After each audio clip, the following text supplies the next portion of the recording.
Okay, so in the last video, we had this velocity function, and we saw that the total distance traveled was actually the area under the velocity function, so the area between the curve and the x-axis.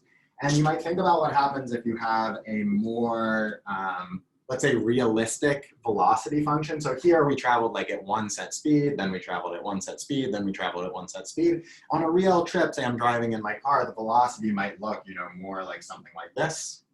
Right? It might vary more continuously. And we sort of want to say the same thing, right? That if this is the velocity as a function of time, so this is velocity, and this is time, then still we'll say that the distance is still the velocity times the time. And so what I want to say is that the total distance traveled is equal to the area under the curve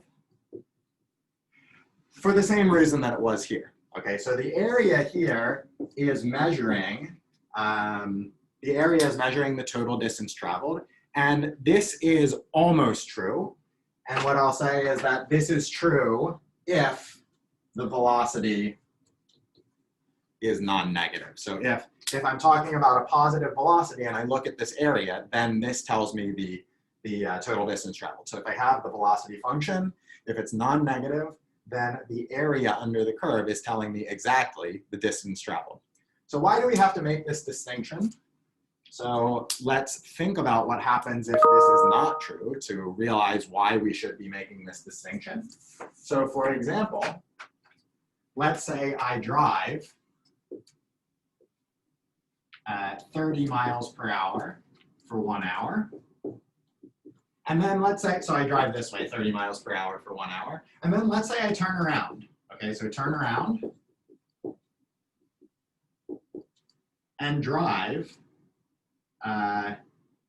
let's say 20 miles per hour backwards. So I'm gonna say negative 20 miles per hour for 1 hour. So now if I graph my velocity here, then this is going to be 30 for 1 hour. So I'm driving 30 miles per hour for 1 hour. And then I'm driving negative 20 miles per hour for the next hour. So I'm driving negative 20 miles per hour for the next hour. Great. And so now I want to relate my position and my distance traveled to this curve, okay? So if I look at the area here, this is going to be 30, so that's 30 miles. And if I look at the area here, this is gonna be 20 times 1, because I drove 20 miles, but now in the opposite direction. And so there's two ways that I should be considering this. So if I think about my total distance traveled, so let's say this, the total distance traveled,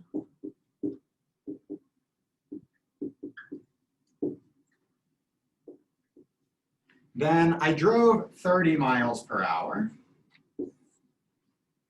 for an hour, so I drove 30 miles, and then I drove 20 miles, but in the opposite direction. But if I'm thinking about the total distance that I traveled, I first traveled 30 miles and then I traveled 20 miles, and so this distance traveled should be 50. 50 is the same as this area, the area that's trapped here, right? So this is the same as the area. So what I should say is that the distance traveled is actually the area under the curve. So what do I need to make the distinction about for the velocity being positive versus negative? So the total distance that I traveled was 50, but what was the change in my position? So the change in position, well, I started at the origin. I drove 30 miles, so I'm 30 miles away from where I started. And then I turned around and I drove 20 miles back. And so I think I started at, let's say I started at 0. I drove 30 miles away, and then I turned around and came 20 back. So in the end, I should be 10 miles away from where I started. And so this change in position is going to be 30 minus 20. And so what I'll write this as, I'll write this as the signed area. The signed area, where the area above the x-axis I'm going to count as positive.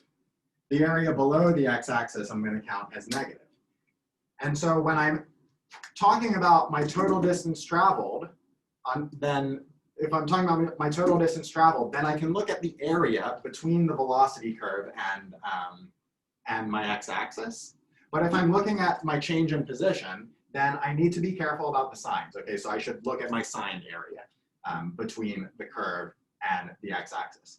So what I should say is that the distance traveled here is the area under the curve, but the change in position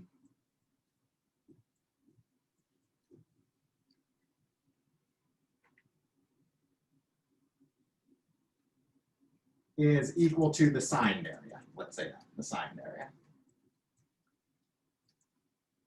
And if the velocity is always positive or non-negative, then this is the same thing as saying the area. So if the velocity is always above the x-axis, then the signed area is the same thing as the area. And so if the velocity is always above the x-axis, then the distance traveled is the same as the change in position, which is the same as the area. If, on the other hand, we sometimes drive forward and we sometimes drive backwards, so if the area is both above and below the axis, the x-axis, then we need to worry about the signed area if we're worried about our change in position. So to calculate the total distance traveled, we just need to think about the total area. To calculate the change in position, we need to think about the signed area. So you need to be careful. You need to be cognizant of what it is you're actually calculating.